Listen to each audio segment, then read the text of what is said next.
Queridos hermanos y hermanas, nuevamente con ustedes para poner a vuestra consideración este video que hemos titulado El Evangelio y la Divina Voluntad. El que come mi carne y bebe mi sangre tendrá vida eterna. Para el desarrollo de este video vamos a tomar en cuenta la Sagrada Escritura en el Evangelio de San Juan, capítulo 6, versículos 54 al 57. Evangelio de San Juan, capítulo 6, versículos 54 al 57. Jesús les dijo: en verdad les digo, que si no comen la carne del Hijo del Hombre y beben su sangre, no tendrán vida en ustedes. El que come mi carne y bebe mi sangre, tiene vida eterna, y yo le resucitaré en el último día, porque mi carne es verdadera comida y mi sangre es verdadera bebida. El que come mi carne y bebe mi sangre, vive en mí y yo en él. Palabra de Dios. Gloria a ti, Señor Jesús. Bueno, vamos a dar lectura a continuación, como ya es costumbre nuestra, que el mismo comentario de este Evangelio lo haga Jesús.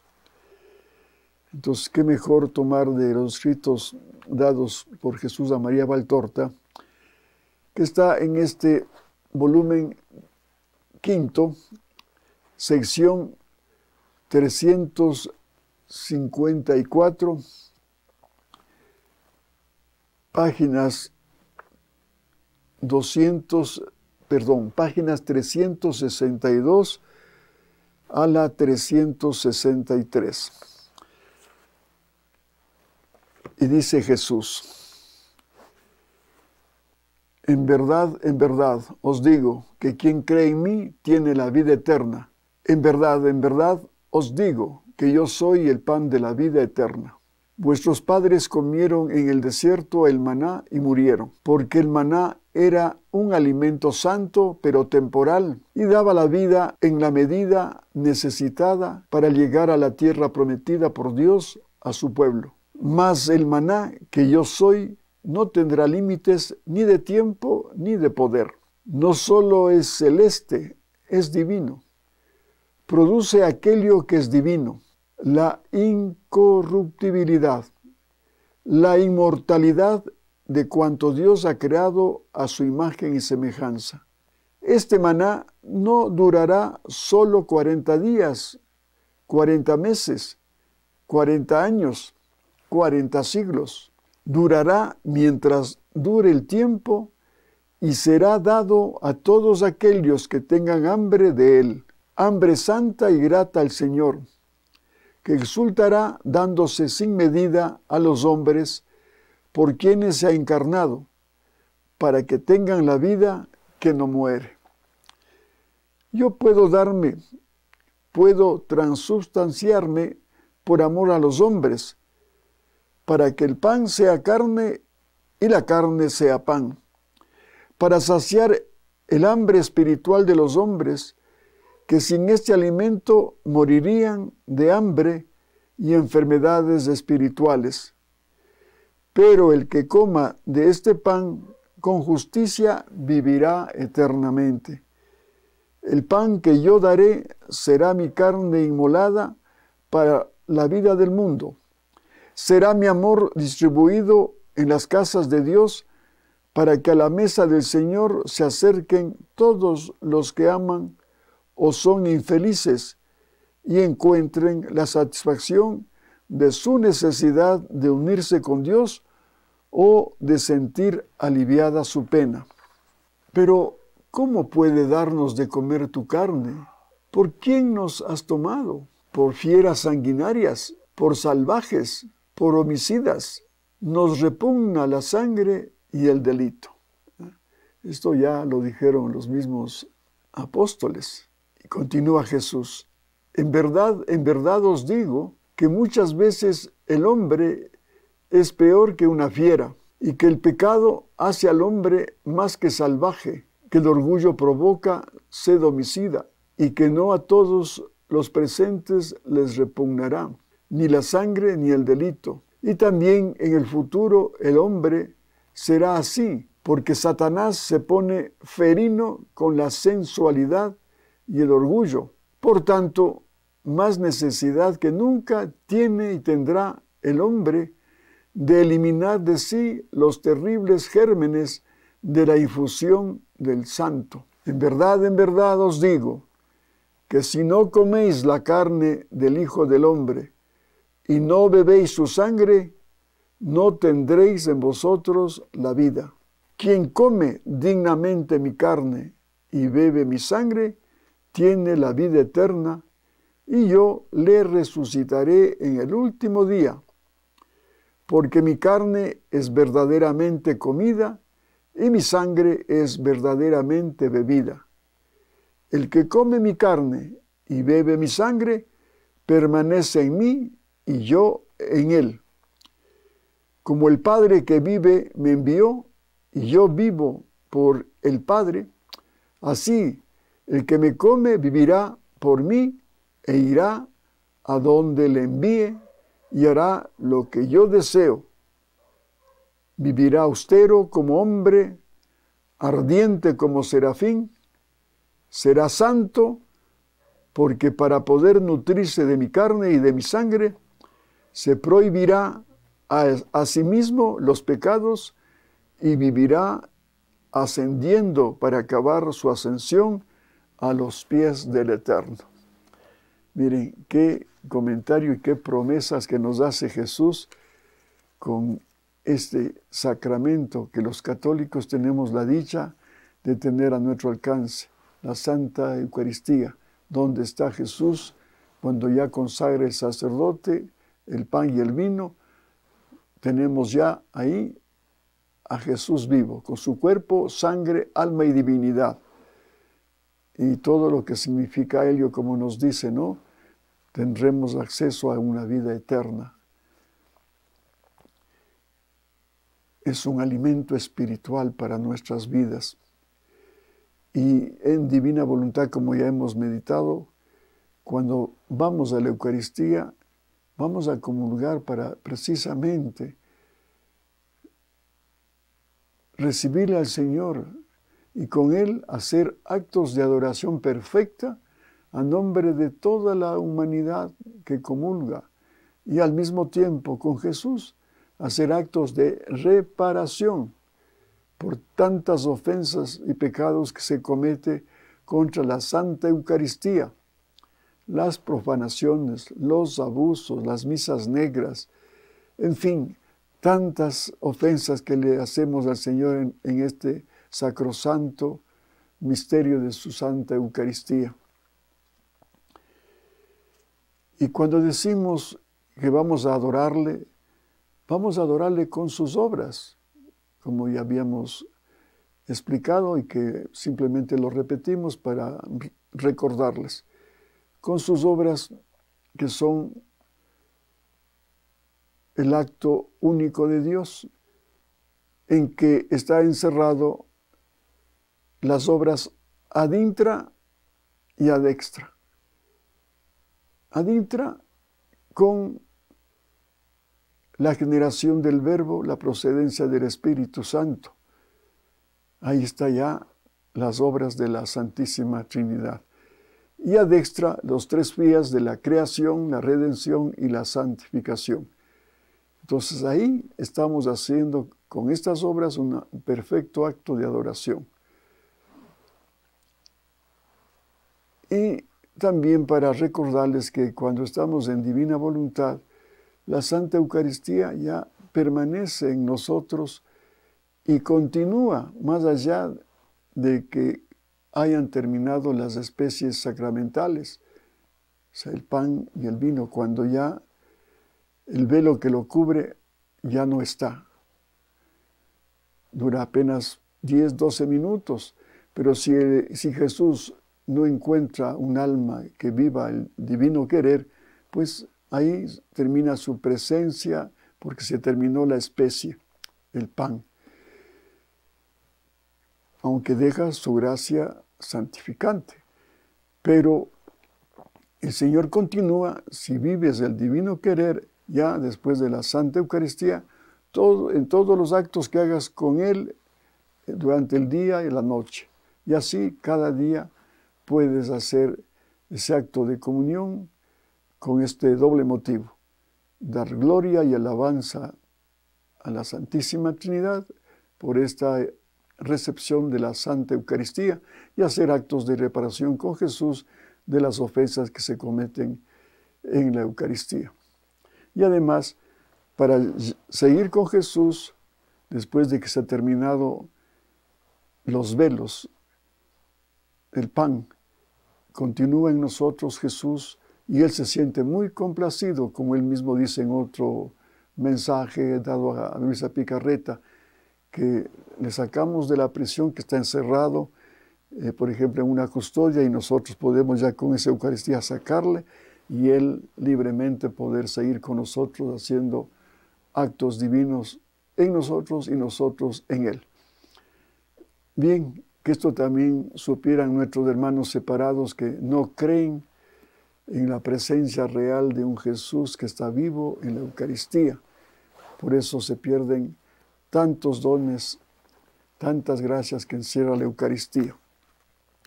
Bien, ahora vamos a meditar del libro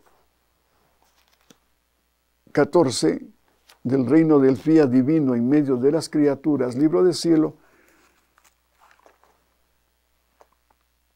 el escrito del 18 de marzo de 1922. El título de este escrito dice: La culpa encadena al hombre y le impide hacer el bien, el reposo que se dan mutuamente Dios y la criatura. Dice Luisa: estaba acompañando a mi dulce Jesús en las penas de la pasión. Entonces Él, haciéndose ver, me dijo: hija mía, la culpa encadena al alma y le impide hacer el bien. La mente siente la cadena de la culpa y queda impedida para comprender el bien. La voluntad siente la cadena que la ata y se siente entorpecida, y en lugar de querer el bien, quiere el mal. El deseo encadenado siente que le cortan las alas para volar a Dios. Oh, cómo me da compasión ver al hombre encadenado por sus propias culpas. Miren cómo nos habla el Señor sobre la culpa, el pecado. Y el pecado, pues, encadena el alma y le impide hacer el bien. La mente siente la cadena de la culpa y le impide para comprender el bien. Y la voluntad siente la cadena que la ata y se siente entorpecida. Y en lugar de querer el bien, quiere el mal. Todo esto, perdonen que les diga una experiencia que tuve, que esta lectura me lleva a meditar en esta experiencia que tuve con un sacerdote muy querido por mí. Él fue un sacerdote muy sabio. Escribía unos libros preciosos, por lo cual pude tener acceso a él, gracias a Dios que me permitió la publicación de un par de libros que hicimos en la Fundación Jesús de la Misericordia, Librería Espiritual. Y esos libros tuvieron una gran aceptación, no solamente aquí en el Ecuador, sino en otros países. Y con mucha pena, después de haberle conocido como un gran sacerdote, gran escritor. Pasó un tiempo y yo, sorpresa, cuando vino a los años nuevamente a mi oficina aquí en Quito, le vi ya no con el hábito sacerdotal, porque él sabía acostumbrar llevar su hábito negro, y me sorprendió su visita y le digo, ¿qué pasó con usted? Ya no es sacerdote. Me dice, bueno, como usted sabe, somos sacerdotes ad eternos. Sí, así es, pero ¿qué pasó? Perdone, no es curiosidad, sino que me da mucha pena porque usted para nosotros ha sido un ejemplo de sacerdote y ahora le vemos ya vestido de civil como un laico, un seglar común. Y él me comentó con mucho dolor que había tenido una tentación causada seguramente por el demonio, pero también con la complicidad de la voluntad humana, porque lamentablemente todos los hombres y mujeres tenemos ese estigma de la concupiscencia que nos dejó nuestros primeros padres. Por eso Jesús decía, la carne es débil, orad, orad, la carne es débil. Y precisamente aquí me narró lo que él me decía de lo que significó esa tentación que comienza con los ojos y con la provocación de la mujer. Casi la misma experiencia que tuvo Eva con Adán. Como ustedes saben, está narrado en el Génesis, como la primera mujer, Eva, fue tentada por el demonio, fue seducida por el demonio, y de seducida se convirtió en seductora de Adán. Adán que vivía la divina voluntad, pero teniendo todo ese tesoro, Adán, en vez de rechazar esa tentación, sabiendo que primero estaba con Dios, que tenía lo más grande, que tenía una vida divina, una felicidad divina, pues en vez, repito, de rechazar esa tentación, pues cayó en ese pecado de mirar a la mujer que se ofrecía en forma seductora y dejó lo más por lo menos y cayó. Primero en el pecado de la desobediencia. ¿Por qué? Porque Yahvé les había prohibido comer del árbol del conocimiento del bien y del mal, que era simplemente la voluntad humana. Y de ahí viene todo nuestro derrotero triste, porque hemos heredado precisamente esa concupiscencia de nuestros primeros padres. Entonces, pues, me narraba de que él cayó en esa tentación al mirar a una mujer. Como dice el Evangelio de San Mateo, capítulo 5, versículo 28, cuando Jesús dice, pues yo les digo que todo aquel que pone los ojos en una mujer deseándola, ya cometió adulterio en su corazón con ella. Mire, cometió adulterio. Solamente la mirada, ya con este deseo, pues ya cometes un pecado. Y luego fue ya el demonio pues seduciéndole a través de esta mujer. Y la mujer pues ya le hizo que renuncie a su sacerdocio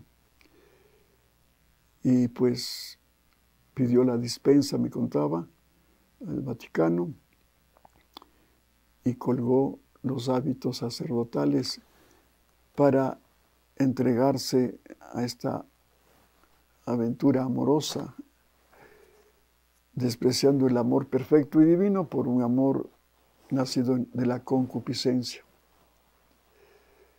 Por eso dice aquí, hija mía, la culpa encadena el alma y le impide hacer el bien. La mente siente la cadena de la culpa y queda impedida para comprender el bien. La voluntad siente la cadena que la ata y se siente entorpecida, y en lugar de querer el bien, quiere el mal. El deseo encadenado siente que le cortan las alas para volar a Dios. Oh, cómo me da compasión ver al hombre encadenado por sus propias culpas. Sí, ya le rompieron las alas para volar hacia Dios. Se quedó en el pecado. Y pues, como era amigo mío, el Señor me permitió decir unas palabras, y no era para condenarle de ninguna manera a él, sino simplemente como que el Señor puso en mis labios unas palabras que le hagan sentir esta equivocación de haber dejado un sacerdocio sacrosanto por una mujer. Y eso no es el primer caso, hay cuántos casos que han sucedido con nuestros queridísimos sacerdotes. Y también con los laicos, el pecado de la concupiscencia, cuántos adulterios, cuántos matrimonios fallidos.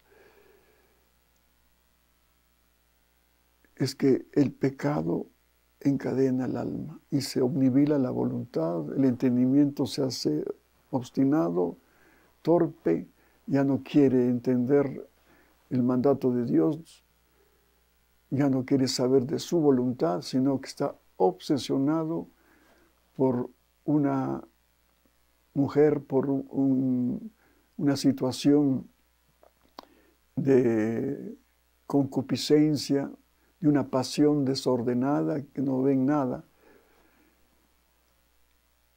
Entonces le decía a este padre, padre, me da mucha pena oírle esta historia. ¿Y tiene algún hijo o hija con esta señora? Sí, con esta mujer tengo una hija, ya es señorita. Le digo, qué pena, qué pena. ¿Sabe por qué le digo que es mucha pena para mí? Porque usted, siendo sacerdote, ¿cuántas veces al consagrar ese pan estaba ya después de esa consagración tocando con sus manos el cuerpo, la sangre, el alma y la divinidad de ese Cristo que estaba vivo en esa hostia que usted consagraba? Y cambiar por una mujer para tocar su cuerpo humano. ¡Qué cambio, querido Padre! Dejar lo sublime, lo divino, por una mujer, por un pecado sensual. ¡Qué pena, Padre! ¿Cuántas almas se quedaron sin su palabra, sin sus homilías? ¿Cuánta gente ya no puede recibir lo que usted nos entregaba con sus manos sacrosantas, el cuerpo, la sangre, el alma y la divinidad de Jesucristo. Digo, Padre, el diablo está feliz porque ahora conquistó a un sacerdote para quitarle lo divino y dejarle con el pecado, y a los fieles igual, ya no tener un sacerdote de la talla de usted, Padre. Le dije, Padre, perdóneme que sea un intruso en su vida personal, pero porque le amo, porque le admiro, porque usted ha sido un gran instrumento de Dios, no solamente con su sacerdocio, sino también con todo lo que usted sabe acerca de Dios, del Evangelio, porque usted es un gran escritor que ha hecho mucho bien con los libros que usted me permitió publicar. Y el Padre bajó la mirada, solamente me dijo, Fausto, sus palabras me han conmovido. Me faltaba solamente llorar. Y es porque también les digo, hermanos, he tenido amigos sacerdotes que me han dado su colaboración en la editorial. Sacerdotes santos, grandes traductores. Por eso tenemos éxito con los libros, porque he tenido sacerdotes de una talla intelectual y espiritual maravillosas. Con uno de ellos perfeccioné mi castellano, porque sabía hacer unas traducciones impecables. Manejaba 6 idiomas, el inglés, francés, el italiano, el latín, bueno, una maravilla, una cultura. Y cuando me enteré de que él había sido sacerdote, yo le conocí como licenciado, pero después me contó que había sido sacerdote. Y otro, igual, un sacerdote que fue italiano, asimismo traductor de mis libros, también me confesó que había sido sacerdote y había dejado el sacerdocio por una mujer. Este sacerdote, ex sacerdote italiano, me decía, Fausto, cómo añoro mi sacerdocio, solamente que me permitieran hacer la celebración de una sola misa, quedaría contento, porque me hace falta ejercer el sacerdocio que tenía. Miren, nos despedimos de este sacerdote, ex sacerdote, que se había unido a una mujer y tenía una hija. Y yo lo que le dije al final, Padre, yo le seguía diciendo Padre, porque como son sacerdotes ab eterno, yo voy a rezar por usted, porque me ha dado mucha pena. Bueno, pasó el tiempo, y unos años después, estando en Miami, en la sucursal que tenemos, se llama Fiat Voluntas Tua, estaba ahí de visita, y en una mañana que estaba ahí en las oficinas, veo llegar a un sacerdote vestido de negro. Y le veo, y él me ve y nos abrazamos. Era el ex sacerdote que les había mencionado, que se hizo de una mujer y tuvo una hija. Y le digo, Padre, ¿qué pasó con usted? Y me dice, realmente sus palabras me conmovieron. Y me quedé meditando, y me quedé meditando. Y después de mucho orar y pedirle perdón al Señor, hice una solicitud al Vaticano. Creo que se había ido personalmente al Vaticano a exponer su caso para que le permitan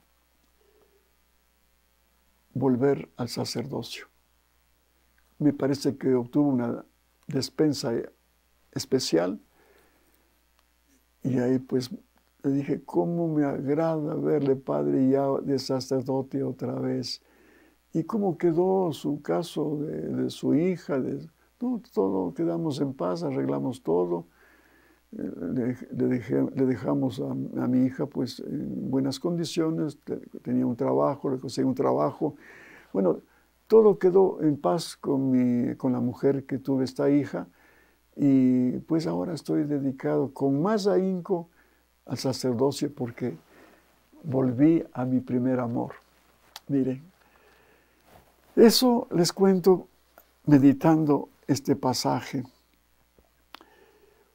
Oh, cómo me da compasión ver al hombre encadenado por sus propias culpas. He aquí porque la primera pena que quise sufrir fue la de las cadenas. Quise estar atado para librar al hombre de sus cadenas. Las cadenas que yo sufrí, en cuanto me tocaron, se convirtieron en cadenas de amor, las cuales al tocar al hombre le quemaban y le destrozaban las suyas, atándolo con mis amorosas cadenas. Mi amor es operativo, no sabe estar si no obra. Por esto, para todos y para cada uno, preparé lo que se necesita para rehabilitarlo. Justo de este sacerdote que le estoy comentando, para rehabilitarlo, para sanarlo y para embellecerlo nuevamente. Eso fue lo que pasó cuando le vi ya nuevamente con su hábito sacerdotal. Era realmente ver una nueva persona con una, ¿cómo les puedo decir? Con una gracia especial, como renovado él. Yo hice todo con el fin de que, si se decide, encuentre todo preparado y a su disposición. Como él se arrepintió de lo que había hecho, se rehabilitó y aquí ya estaba nuevamente, por gracia de Dios, estaba ya preparado y dispuesto a seguir con su sacerdocio. Por eso tengo listas mis cadenas para quemar las suyas, los pedazos de mi carne para cubrir sus llagas y embellecerlo, mi sangre para darle la vida. Todo lo tengo listo. Claro, porque con su pecado este sacerdote no tenía acceso a la Eucaristía. Le faltaba la sangre preciosa que contiene la Eucaristía de Jesús. Entonces ahora sí ya dice, mi sangre para darle la vida, todo lo tengo listo. Entonces ahora ya tenía nuevamente esa vida que lo había dejado de lado con ya no recibir a Cristo vivo en la Eucaristía. Aunque tenía su vida humana, pero no esa presencia divina que encierra la Eucaristía. Tengo en reserva para cada uno lo que cada uno necesita, y como mi amor quiere darse, quiere obrar. Siento una intranquilidad, una fuerza irresistible, que no me da quietud si no doy. Pero ¿sabes qué hago? Cuando veo que ninguno toma, concentro mis cadenas, los pedazos de mi carne y toda mi sangre en quien los quiere y me ama, y los lleno de belleza, atándolo todo con mis cadenas de amor, y les centuplico la vida de la gracia. Y sólo así mi amor se desahoga y encuentra reposo. Claro, si es que tú, en este caso del ejemplo, haces actos de adoración y reparación y pones la intención para que esa sangre, esas llagas de Jesús renueven a alguna persona que está alejada de Él para una conversión, como en este caso, si es que el Padre no hubiese abierto su corazón, su mente y su voluntad a todo lo que el Señor estaba haciendo, por las personas que estaban orando por su conversión, porque no era solamente un consejo mío que le di. Yo digo, ¿cuántas oraciones habrá tenido este padre de todos los seguidores de él? Sus lectores, sus fieles, en su parroquia, en todo lo que él hacía de su ministerio sacerdotal. Pues todo eso sirvió para la conversión de este sacerdote. Pero si él no hubiese abierto, como digo, sus potencias del alma, pues esas gracias llevan a las personas que hicieron esa oración, pidieron por esa conversión y que él no las aceptó, pero no se pierden esas gracias que resultan de una plegaria, de un sacrificio, de una ofrenda de amor, o almas víctimas que ofrecen hasta su vida por una conversión. Y termina esta parte de este escrito. Luisa dice, y mientras Jesús esto decía, yo veía que sus cadenas, su carne despedazada y su sangre corrían sobre mí, y él se divertía aplicándolas sobre mí y encadenándome toda. Cómo es bueno Jesús, sea siempre bendito. Mire. Entonces, esta lectura nos puede dar mucho que pensar sobre nuestra vida. Bien, entonces vamos a dejar aquí esta primera parte de lo que hemos titulado El que come mi carne y bebe mi sangre tendrá vida eterna. Que Dios les bendiga y hasta pronto si Dios lo quiere.